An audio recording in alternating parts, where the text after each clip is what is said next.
Welcome to episode 71 of What the Devil. Let's go. That's right, I'm in charge today. Dylan.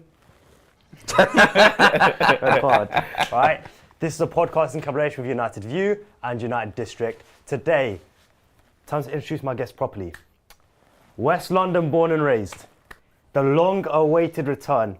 He dedicates his life to helping the children. Jeez. He's overcome his sugar addiction. His football takes are always cold, but his heart is warm and that's why we still have him on and love him. Jeez. Ladies and gentlemen, Marcel. Thank you. Joining him, he's becoming a weekly regular now. Come on. We all love him. He's always got something to say. Always. Always got a reason to make us laugh. Always. North London born and raised. He's not from South like me, so they can't call him a Peckham Red. But we're Man United through and through. It's Firms. Come on. Big South up, London Firms. born and raised, by the way. So I'm South London. You're South London? Yeah. Oh, yo. I'm South London born and raised. Come on. Come on. Arsenal fans will call us Peckham Reds, but they don't get it. They don't get it. You know, we travel however many hours to watch our team. Look, we're It's global. all good. But today we are gonna, you know what, we're gonna start by talking about London a little bit. Northwest London, Brentford, G-Tech Stadium. What is going on with Brian and Mbeumo? Boys, I'm not happy. I'm really, really not happy. It has been 6 weeks now, and we are haggling over 5 million. Yep. We're hearing Brentford have raised their price to 70 million, and I'm not surprised because in this time, Noni Madueke's gone for a base fee of 50 million. Kudus has gone for 55 million. You know, other teams are buying attackers, all of this, all right? And Mbeumo just had a 20-goal season. Brentford are well within their rights to say, we think Mbeumo is better than all these guys. If they're going for 50, 55, we want 70. And what's our position? So, do you know what, all right? We can't let this saga ruin our season. So, as much as I think Mbeumo is a fantastic player, I think if we cannot get this agreed, I don't think we should pay 70 million for him. I think potentially walk away from the deal. I would like Mbeumo to be at Manchester United. But what I don't want is our summer to and our then season to be ruined by the fact we're pursuing one player. We've not been looking at other petitions. We're not getting stuff done. I don't like it. Marcel, I'm going to hand the mic over to you to start with. What do you think? Do you think, Yusuf and Firms, if we put the 70 million in, do you think it's accepted or do you think they push the barrier again? It's accepted, 100%. It's accepted at 70 million. 100%. I think they know that's kind of the limit, but... So I would say then we have to go for 70. I wouldn't draw myself away from the table. Like you said, he's a guaranteed bags man, you know, goals and assists from this player, and I think he's got a lot of quality. He adds to that kind of direct style that we like to play, and that I think Ruben might end up playing, especially against the better teams in the league. I just think, you know, they have been taking the mick a little bit, that every time we've kind of got close to the valuation of 65, they've gone and made a little jump up. Yeah. But we've just been dragging our heels, like you said, and it's been shocking. It's been really, really bad. Yeah, can I add as well, he's got 1 year left on his contract. So 70 million for like a Mason player situation. with 1 year on his contract is just ridiculous. Firms, what do you think? Look, that's my worry. I think it's 1 year left in his contract. He did have a good 20 goals a season, and I think it's perfect timing for them. Brentford, all the stars have aligned. It's sort of like the Rashford season where he scored his 30 Premier League goals. And if we sold them at that season to PSG, we would have got the maximum amount. This is the same situation with Mbeumo at this right about now. But I don't think like Mbeumo's he's not a 20 goal a season guy. He's got it, but he's not if we look back at his history, he gets about 8 goals, couple of 9 assists, 8 assists. You know, he's not a guy that would consistently be getting 20. 20 GA? 20 GA, yes. It will just underneath, he'll get a 20 GA. But if you look at it, his goals and assist output is obviously better than Kudus, but it's not how much more. You know what I mean? It's not Cole Palmer. 70 million, I feel like is extreme, but I feel like what we've offered is a fair price. I think we offered, I don't think we offered for a guy that's 1 year left in his contract. I'd even say we've offered a slightly expensive price for a good player. Now, what I will say about Mbeumo, right? As a player, I think he's fantastic. I think there's one thing I've noticed about his game that I don't think we've had in an attacker since Ronaldo, right? And that's that ability to make a goal from any situation. Like Mbeumo, you look at the goals he scores, you look how many times the ball's bouncing, where it's at an awkward angle or something, right? And he just still manages to make a goal. We score too many cute goals. I'll say our attackers, even like Rashford, who's fantastic, right? We score too many cute goals.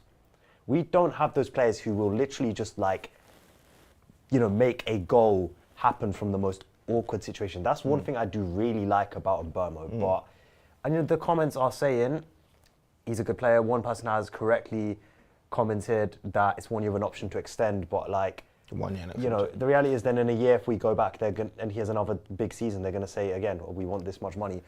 Now, can I remind everybody? But would Mbeumo be happy to extend? I don't think he would. If he wants to come Manchester United, there's that caution of, if you trigger that deal and he doesn't want it to be triggered, you're basically saying we're entering into territory where I could potentially lose this guy for free because you ruined the move for me and you triggered something I didn't want you to trigger. Yes. So He's back in training with Brentford right now. He's back in training with them. He's not going to be happy if he has to stay. Now, he's a professional guy. He's not the guy who's going to, not refuse to train, down tools, but clearly wants to go. Nikhil's made a very good point in the comments. Everybody hit the like button right now. Hit the like button, guys, man. Thumbs up. Everyone thumbs up, all right? Now, can I just say, if Dylan was here right now, he'd just be doing like, oh, Wilcox is the best, Barada's got a plan for us, Mbeumo will be here this week. Like, Reddin. And, Reddin. Dylan. He's not coming back by it. He's under VAR review. Dylan's under VAR review. Dylan's He's currently taking over. He's been exiled from the country. Suspended, bro. He's out hiding in Spain. He's trying to appeal it, but he don't know that we sit at the board as well, so we're going to cancel that appeal. He's done out here. Oh, man. But no, like, genuinely with Mbeumo, I just think like we need a player in midfield quite desperately, in my opinion. We need that player. Marcel, what are you going to say? I feel like we need more attackers as well. I mean, our big issue has been I scoring got goals. shook you were going to put Agate prop for a second there. I was about to no. you. Okay. Oh, no. I mean, Agate, I think he's useful. I think currently our best midfield two is Bruno and Agate. Nah. What? Yeah. Our best midfield Our two best right now. midfield two Yeah. is Bruno and Ugarte. Right now, currently, yes. Currently, yes. Until we get another player, those are the best two. Casemiro has literally outperformed Ugarte. Nah, I think we're another decline is imminent from him. Bro, I remember what Carragher said. Casemiro is still the better player. No, unfortunately, no. Fans. Even Ndidi would be better. I did feel like Casemiro, especially in Europe, stepped up and showed his experience and got us over that line. He did carry this team, and I feel like that value, you can't overlook that value. That value where people in the team look to Casemiro and say, do you know what, we're dependent on you. We've been doing that for a number of years. In the big games, it's Casemiro we look to, not Ugarte. Facts. In that sense. Yeah. So I just feel like that presence in midfield and what Casemiro can bring is very vital. If you look at what Ineos has done, where they've recently invested £50 million in Ugarte, my thing is about what we're invested in going forward. Like I've mentioned this before in this, we've got Mainu, who was injured most of last season.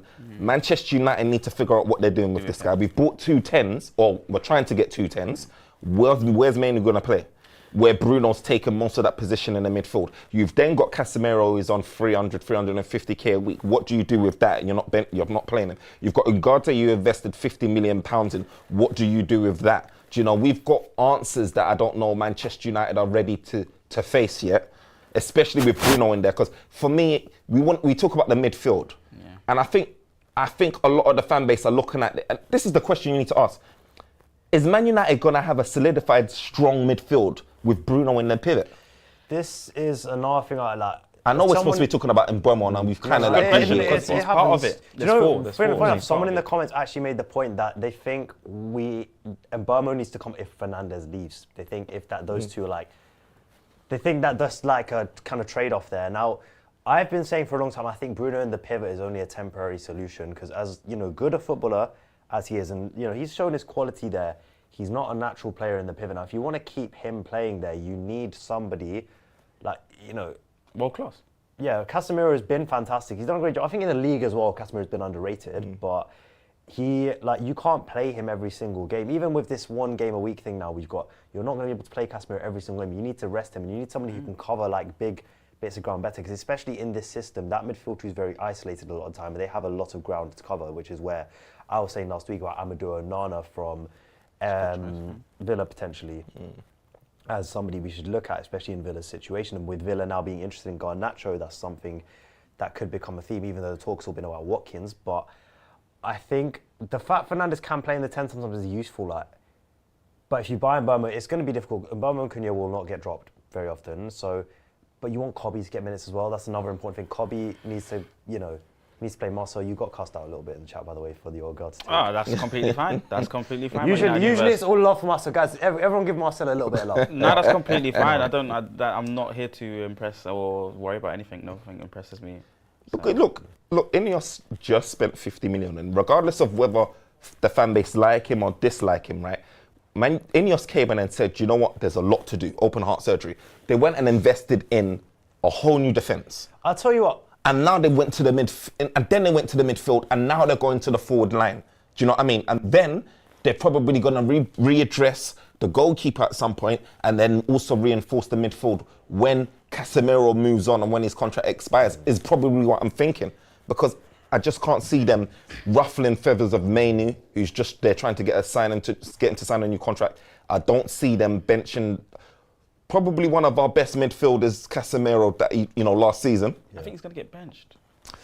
I don't think so. And just on that firms then, Yusuf, yeah, you see Kobe Mainoo, we don't need to worry about his minutes. We don't need to. He's still so young. And in my mind, I see him as a player here for the next 10 years. Do you know what, though, at the same time as well, we don't need to worry about it, but we're already not in Europe at all next season, so we've got less football to play as it is. Mainoo as a player knows he's good enough to start. If he's not going to get minutes, he's going to think, what's going on? Well, we need to be, I'm not saying he needs to start every single game, but we do need to give him regular football to develop, but also because he is good enough to play. Yeah, this game is such a high intensity game, 20 minutes here and there. I always talk about the Phil Foden program. He was 20 minutes here, 30 minutes there, up until maybe 21 or so, 22. Look at what Foden's doing now. Foden's stalled completely. It was that's a different process. I mean, they've had a lot of players and they've added a lot of quality players. But for me, I just think Kobe, he can have 20 minutes here, 30 minutes there. He hasn't put a good seasoned body of work yet. He's still so young. Give him time to settle in and learn this system. He has to do a bit more work with his body in terms of being able to go up and down and be a bit more physical. I think he needs to slim down maybe, instead of bulking up, so that he can carry his body around the pitch. In photos, he looks like he has slimmed down a bit, but at the same time, his first season where he broke through, he broke through in kind of late autumn. He was fantastic for that season. The reason he didn't play before that was because of injury, and then last season he had injury problems. I don't think Mainoo struggled as much as people claim last season, to be honest. But, at the end of the day, we've got all these players, they're good midfielders, but we still need that proper destroyer in that midfield, somebody who's really going to come Roy on. Keane, funny enough. It's Roy Keane. Yeah, come on. Casemiro was fantastic at that, but he's past his best now. We need somebody to replace him. And we've not only got anyone else now, there's kids in the academy, and I'll move on to that in a minute, But can I ask you a question though, Yusuf, outside of the midfield bit? If we don't sign this guy, where do we go from there? Well, the thing is that because of Ahmad, you don't worry as much. Now, I'll get onto it again in a minute with the academy thing, but you can sign another attacker, or maybe a kind of one of those players who's a bit more suited to he's an attacker, but he can play at fullback a little bit. You can do something like that. I don't know. The thing is, now Dylan said in the chat that we just need to get Mbeumo over the line. He's a season-defined transfer. I hear it, honestly. I'm not necessarily just doing it. I think if you get to the point where it's 70 million, it is too much. Why do we need to destroy it? Arsenal, City, Pool, Chelsea don't have destroyers. I was thinking that, Okay, Chelsea have got Caicedo, Arsenal have got Declan Rice, and they've just signed Zubimendi as well. So that's two pivot players who are very good in that pivot. Liverpool have made it work with a very different system this season, but also look at the amount of space they've had to defend. And City as well, actually, all right? Now, City usually have a lot of the ball, and the space they make their players defend is very small, but this season with the space open up, we've seen City getting run through. But also look at the amount of space we have to defend. The size of the Old Trafford pitch, the space you have to defend is we do need somebody to cover ground in this team. We talk about Amorim in the system and everything, but we need somebody who can cover a lot of ground, especially because when you look at the players we have, when you look at Bruno Fernandes, he covers a lot of ground, but he's not a positionally disciplined player. He's not a defensive player. He's a hard-working player. He's not a defensive player. Mainoo, I think, is very good in his duels, but in big spaces, he's not the best. He needs to learn. He needs to get more physical. I just feel like with Man United, a lot of the pressure's put on that one person. You know what I mean? It was put on, even when Pogba was playing in the pivot, I think we was equally looking for that other person that to take majority of the bulk of that responsibility that you're talking about. And I feel like when you look at some other teams, where we hold our possession in our defensive third, right? Yeah, right now. When you look at other teams, right, they're able to have that one Rodrigo, they're able to have that one because they have majority of the ball, whether it's in their defensive or whether it's in the final third. And I feel like the way we're structured right now, we're looking for the Kantés. Those people are hard. They're few and far between. They're hard to find, right? And we're like in a position where we're always like, oh yeah, we need that best. Like we need the belief. You know what I mean? No, I mean this is what I was saying last week about Sekou Kone. He's a good shout. But Brighton are going to ask 100 million for him. That's the thing. And then if it don't work, you're left in a position where you're just like, oh my gosh. We spoke about Declan Rice. That was 120 million of guaranteed quality. Sometimes you got to pay the buck for it. There's guaranteed quality in Baleba. It's guaranteed quality in Caicedo that you mentioned. It's guaranteed quality. That's why you paid that much money for him. Enzo Fernandez, it's guaranteed quality. That's why you paid that much money. Chelsea Football Club. But you see, but even with Declan, so you see how they paired Declan with Partey. Partey that can do a bit of everything. Do you know what I mean? Progress the ball forward, win the ball back. Bruno, he can do a bit of everything. Bruno's a good. He just needs somebody that can complement him very well. That while he goes on his madness and chaos, I'm staying here. He needs Roy Keane next to him. That's right. I see somebody who could now. I'm being told they're not destroyers, the players I mentioned. Now I just have to clarify. What I don't mean like street they are. What I mean is like a player who can cover that big space, win the ball a lot, win a lot of their duels. You think about Rice and Caicedo. Of course, they've got different qualities, but they cover big spaces defensively. They win the ball a lot. They win their duels a lot. Someone like Amadou Onana is a player who is capable of doing that, and he's capable of keeping the ball very well as well. He can move it forward. He can pass. He can dribble. Is he a defensive midfielder? I think he's a similar kind of profile to Rice, but I think if you play him as that pivot, I think he's one of those players. He's not a lone number 6, but he's a defensive midfielder and a double pivot. If he's the more defensive player and double pivot, very good. But yeah, with Mbeumo, I do really wonder, like, because we need midfielders, we need a front team, and I can't, like, we seems to be focused on this one deal right now. I don't want our season, our pre-season, our summer, everything to get ruined just by focusing on one thing. But moving on, I want to now we're talking about signings. Who from the academy could be our real winners next season? So, I've got 2. Do you know what? All right, I've been saying for a while, I want us to look at the academy much more than we do. I think it's a real problem that we don't look at Carrington enough. I think there's quality in there. Carrington's the strongest place it's been in for a long time. And I think over these we've seen so many instances where we have bought players who are not good enough for big fees, and they've been kind of squad players. Somebody who I've mentioned a few times fits this bill. Where could we not have promoted an academy kid? Because look, like, if they're not going to set the world light, cool, but would you rather have 30 million to not set the world light, or somebody who's grown up within the club? If it doesn't work, you can always sell them and you're always making a profit. But with these players we bring in, we can't make profit on them because firstly we pay inflated fees, but then like their rep goes down because people they come to United, people see they're not good enough, and then they don't want to pay the money for them. So 25-26 Carrington champions. Marcel, you got 2. Who do you think from this academy can make their name? Yeah, just quickly on that example of value of players, someone like Malacia, where the value goes and we can't make profit on them, just off of what you're saying, Yusuf. But my 2 players, or my 3 really, I guess Amas is considered already a first team player maybe, or of that ilk. He's on the fringe. He's on the fringe, So then I won't say him, and I won't say Heaven either. I consider them already as players this season that should be getting a lot of minutes in the first team. I would say Jack Morehouse in the 10 and never 10, and then you was mentioning in terms of, we just obviously skip past it, but in the event of Mbeumo not being here, who can cover that 10 space? I would say it's Bruno.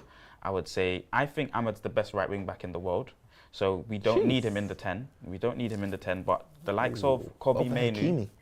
Well, Hakimi, we can track that immediately because he's very, very top level. But I think Ahmed can definitely get there. Especially in terms of the attacking sense anyway, because I think Hakimi is really good defensively and I'm going to need to learn a bit more defensively. But I would say Morehouse, I would say Sekou Kone is going to be a very big shock if he can give him first team minutes. And then there was somebody else, I can't remember the fella's name, he's a right wing back. Right wing back? Yeah, left-footed right wing back. Yes. So he's actually a winger.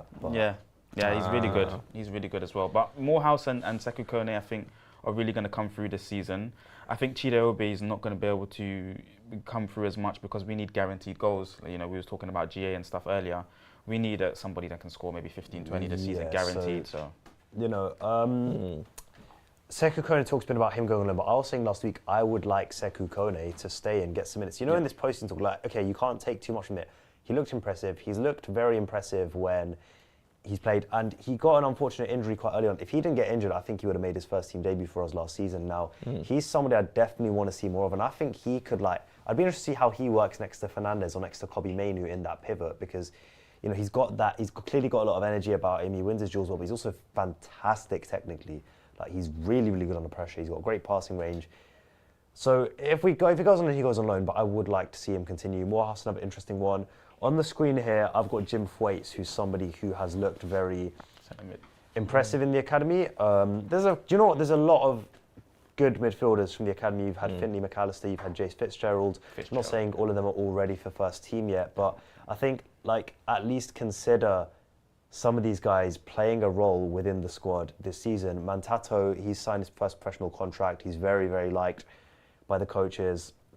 I think we could see him get minutes. And that's something, if we played Mantato as the right wing back and Ahmad as a right winger in some games, interesting. But again, you've got to let him grow into it. And then one person I put on the screen, Shea Lacey. He has had a lot of injuries, issues, but he has got so much quality. He's good, Firms, have you got anyone from the academy who you think might be? It's tough, man.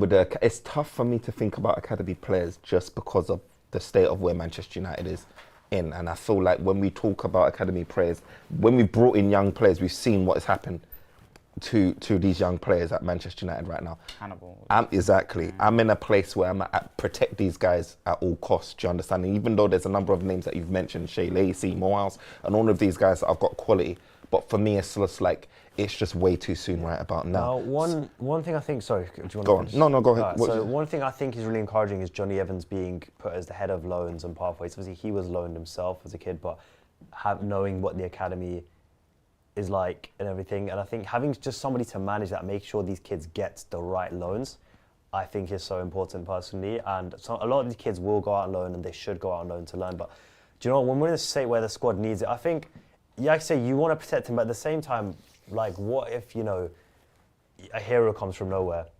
You know, and it's not always the superstars in the academy that come through and, like, make their mark.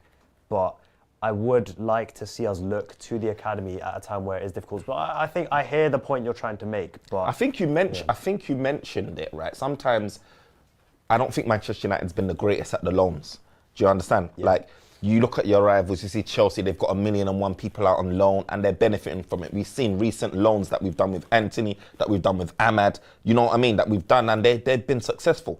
Rashford of recent has been successful. These youth should be looking at them thinking, oh, this is an example. If I go out on loan, maybe I can have a good year. Even Ahmad, we actually gave him a bad loan at first to Rangers. He had a bad, and that could have demoralised them. He said, no, I'm going to go again. And then he ended up being the player of the life. So for me, it's like, we need to be able to stop wrapping these guys in cotton in our under 18s or under 21. Let them go out into a good environment, a better environment. Let them grow, let them develop. Then we can assess them properly. With the Coney one, not Manu Coney, but Sekou Kone.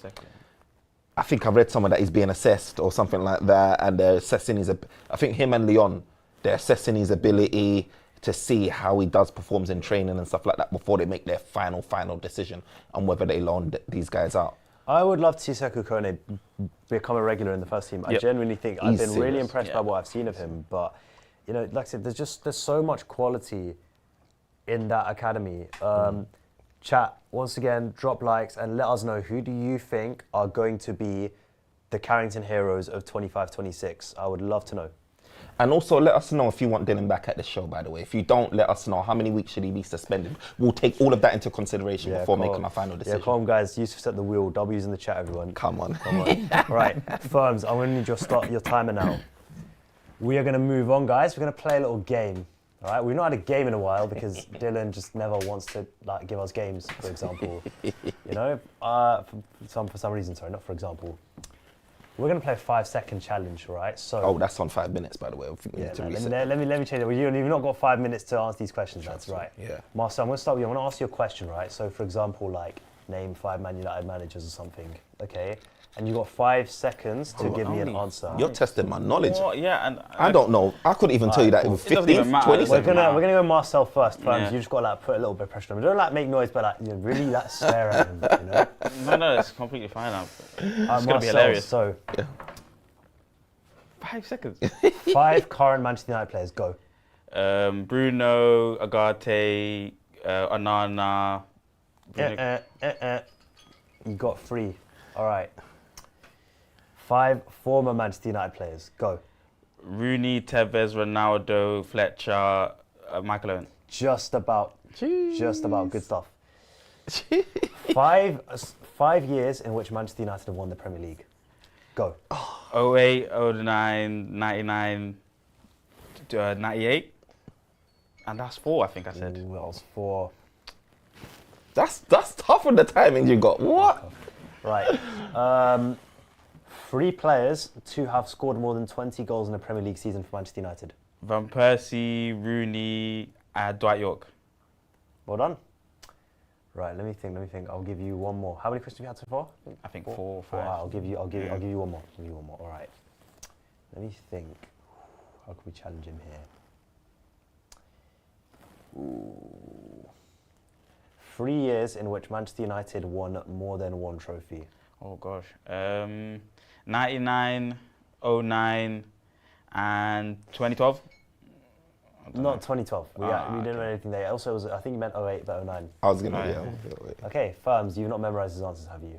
I have not, and I'll still get it Okay. wrong even if I did. Firms, tell you that. 5 current Man United players. Go. Bruno Fernandes, Onana, Martinez, and You got 2. That's crazy.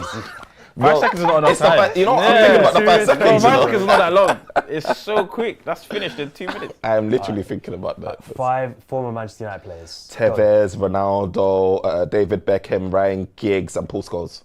Well done.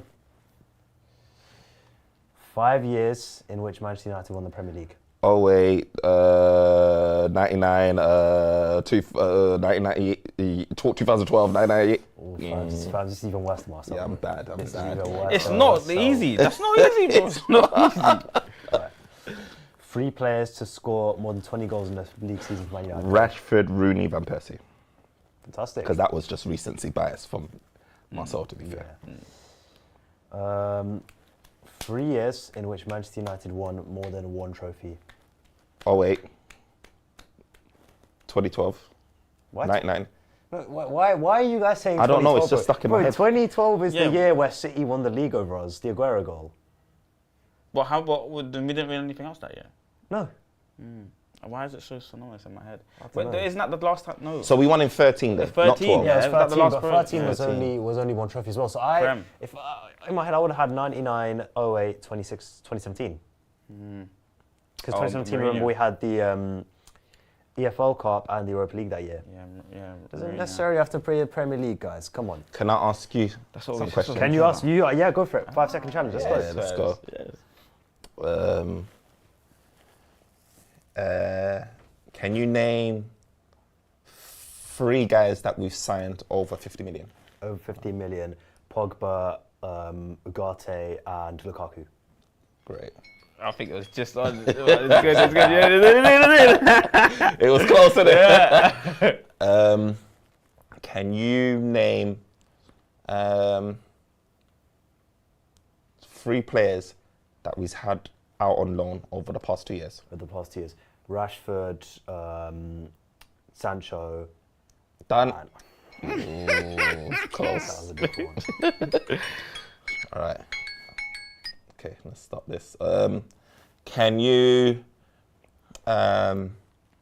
name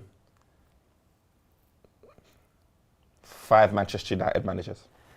So Matt Busby, Sir Alex Ferguson, Ruben Amorim, Eric Ten Hag, Ole Gunnar Solskjaer. Jeez, you blitz that Yeah, one. nice. Okay, let me ask you one more. Can you?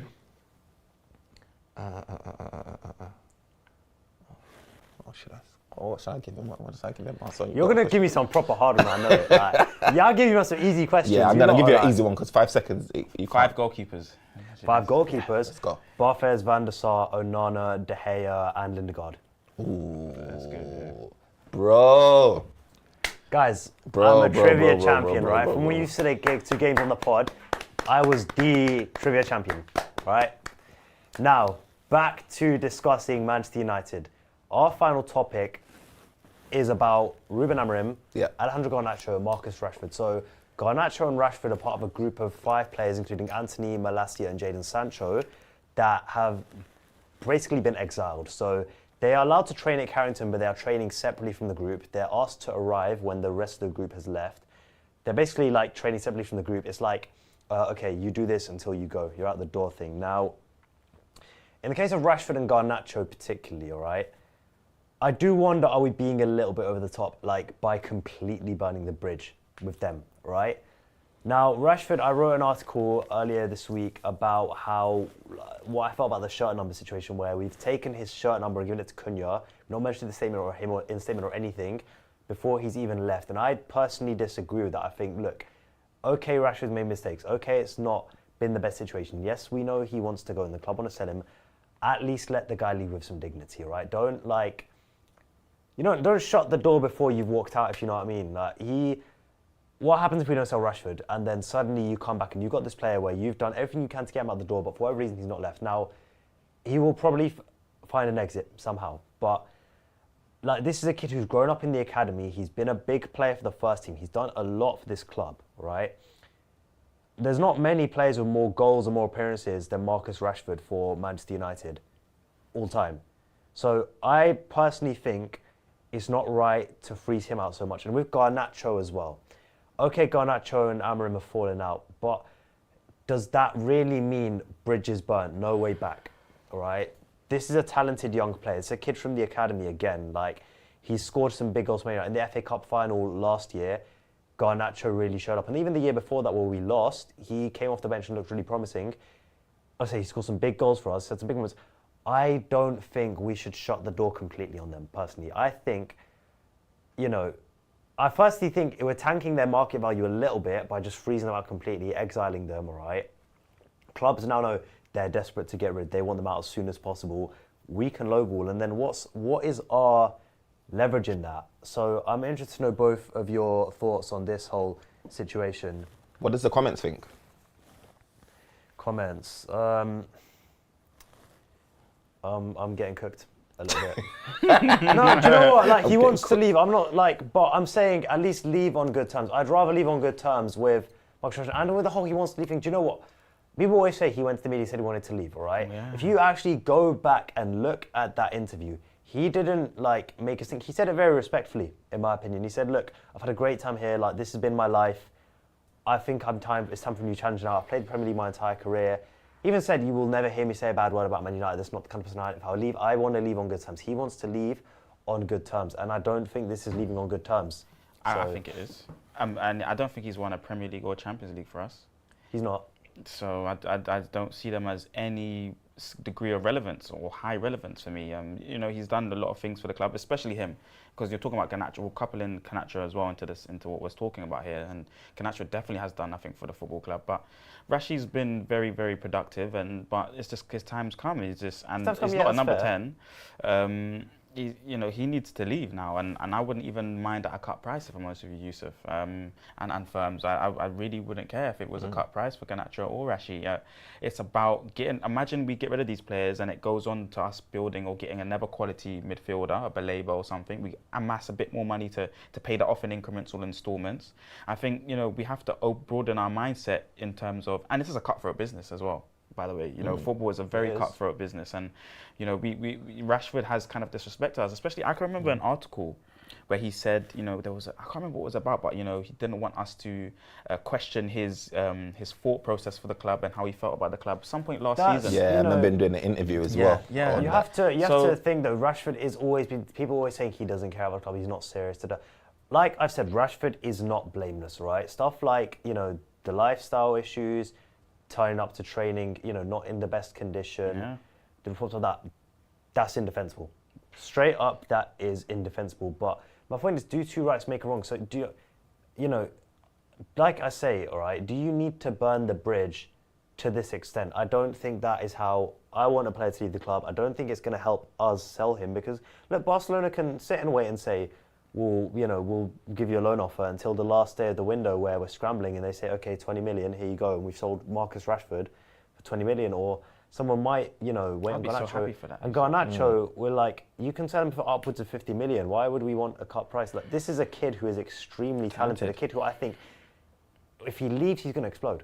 Yeah, but that's not my business. I wear this badge, and it's about the proliferation of this badge. But then I want us to I want us to okay, when these players are not treated well, it does not reflect well on the club within the game. But also then if we sell them at cut prices, all right, if we're selling these premium players we have at cut prices, that's not good for the club either. Yeah. I think we need to look at the history of all of these things. I think these guys have been brought into an environment where they got overinflated before their time. Rashford would never see wages like he's going to see ever again anywhere else. Do you know what I mean? Garnacho was probably a season or two away, his next contract renewal, from being in that bracket of having those figures that he should never be at this stage. Do you know what I mean? And that's all because of Manchester United. Manchester United last season heavily relied on Bruno Fernandes and Garnacho. The season before, Bruno Fernandes, Garnacho. Ahmad, yes, but he was injured last season for a lot of it. So it was just like Garnacho. We're putting these players in this position. Yeah. And now we're talking about cut prices because we've overinflated it. The real market is telling you no, they don't. Look, Barcelona's doing whatever they can to scour the market to get anyone other than Rashford. Rashford is like last resort. He's last resort. And my thing is this, but he's still seeing this and not thinking, oh, let me go Juve where they're prioritizing me. He's like, oh, I still want to go ahead with this. I'm playing next to Yamal. So my issue is that with these players like Rashford, I think when Rashford came out and done that interview and said, respectfully, I think the chapter's closed. That's him, regardless of how he said it, devaluing himself for Manchester United because he's already stated that he's open to leaving. Once a player does that, no matter how you say it, whether rightly or wrongly, the buying team's going to say, I've got an advantage here. Yeah. I've got an advantage here. Of course, but then we're like... He's the face of the club, bro. Are we giving them more of an advantage is my question. I think, Do you know what it is? Look, this is the face of the club, Yusuf. Rashford. Yeah. You see when Garnacho's doing them things with the Aston Villa top, and then Rashford's there liking it. Bro, read the room. You understand? Read the room, bro. Like, just because he's got your name on it at Aston Villa doesn't mean anything, bro. You should be able to deep it and say, bro, okay, because anyone with common sense can deep it and say, this guy's having issues with Manchester United at the minute. He's wearing your top. You're going to say, oh, we're just friends. I'm supporting my friend. He's supporting me. No, read the bigger picture. Read the room. It's clear what he's knows doing. he understands it, and they both understand it. And my thing is this. Regardless, you just need to move this batch on. And the reason why we're struggling even in this market is because where predominantly our money should be coming from, we can't sell them because of all of these issues and wages and whatnot. Once we move these on, these new crop of players that are on the proper wages, the proper wages, the right fees that we've paid for them, and are putting in shifts week in, week out, you can see profits. You'll see profits later on. But we're sins of the past right now. That was holding us back continuously. That's why I don't mind getting them at a cut price. Ball and chain, bro. Yeah. I'll just see my boy in the chat. Shout over my boy. What do you say? No, he just gassed me up. No, do you know what? Like, I hear it, okay. But like, again, you know what? If let's say we let them be integrated into the squad, play in the preseason. If they play well in preseason, then we can raise our price. We can say, okay, look, this is the quality of player you're getting. Rashford, we want 40 million. This is the quality of player we're getting. Garnacho, this is the quality of player. We want 50, 60 million, whatever. But now, we're opening ourselves up to getting lowballed. Now, the problem is as well, right? You can't now that you've exiled them, you can't reintegrate them because for me, it's quite clear, in Garnacho's case especially, that this decision has come from Amorim. If you now reintegrate them, that's a loss for Amorim. And I think Amorim has partly gone really juggernaut on this. He's gone they're getting completely exiled because he wants to stamp his authority down, right? Which a lot of young managers especially do. But it is a bit of a risky game now. It's not. He's a bad man. Ruben Amorim is the guy. He's a bad man. Brother, win some games then. No, okay, but we don't play these players in pre-season. You're suggesting to play these players in pre-season. Yeah, Yusuf, what I'm saying is Yusuf, once he Garnacho wore that Aston Villa top, it's a wrap. It's not even about money. Do you understand? Do you know how many die-hard fans, Manchester United fans are looking at that year, pulling their hair out? Yeah. Like, it is absolutely bonkers. Like I said, I'm not going to defend you can't the bring players. that back. I'm not going to defend the players who are doing wrong. What I will always say though is like do two rights make a wrong. Two wrongs make a right. Sorry, I don't think that we're necessarily doing the right thing here. I do think we're going a bit over the top. But it's out of our hands, Yusuf. I don't think it is out of our hands. If you've got an Amorim and you've got an Ineos trying to change the culture of the club, the last thing you can do, regardless of you worried about the valuation of players, is bring someone else that was just wearing an Aston Villa top, stunting in front of one Porsche or whatever he was stunting, playing for us again just to raise his price. Is part of the culture of the club not actually down to like these situations that we always end up in with players, where we want to sell players and players fall out and, you know, all these kind of things, and we just never ever seem to patch it over? Because even at other clubs, there's fallings out, things that happen, but they always seem to patch it over. They always seem to find a way. There's that, like, with us, it just never seems to work. I think what Firms was just saying before, though, is that there's a batch of players that we're still trying to get, that we purchased in previous time, you know, outside of Ineos' time, you know, Rashi, Garnacho, these type of players. And if we can get them finally gone, the new type of players, hopefully it doesn't happen with Mbeumo, hopefully the price is right. I mean, the fee maybe is wrong. We was talking about 70 million might be too much, but the wages, hopefully the wages are right, so that there's an opportunity to get him, you know, sold if that time comes. I mean, he's coming into his prime, so hopefully he does progress on and really develop. But it's about getting the players in at a right price point, not at the, you know, Mason Mount 55 million. It kind of strikes me as an Mbeumo situation there. It's similar way, one season left, but overinflated price. But it's about Ineos purchasing players like Dorgu then, you know, who there's an upside potential, you know, potentially. But then at the same time, we need players who are ready to make an impact now.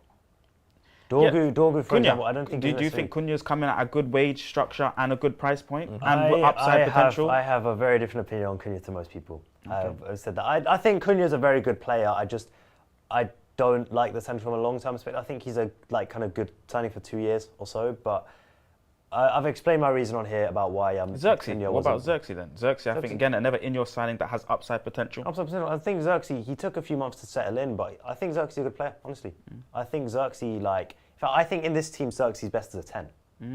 I think, you know, I see what you're trying to say, but yeah, it's just I think I would like, if we can work out a solution with Garnacho, I'd be happy, because I do think he's a very talented player. We're talking about upside. I think there's a lot of upside there. But Chelsea's still got an eye on him. Let's not rule that out. Yeah, Chelsea's got an eye on him. Aston Villa are in. Can I throw in a curveball? Interesting. What's your thoughts on Jackson, by the way? Because this talk. I think Jackson's a very good player. I don't know if he'd be right for Man United, but I think he's a very good player. Why you say that?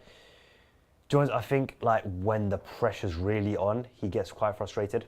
We've seen that at Chelsea, and I think at Man United that pressure is just so much more amplified. But also, he is a really talented player. I think his finishing would really infuriate me, but I think he's really, really good.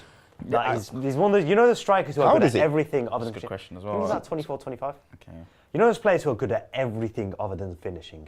Jackson's basically that. Yeah. Can do everything other than finish his chances.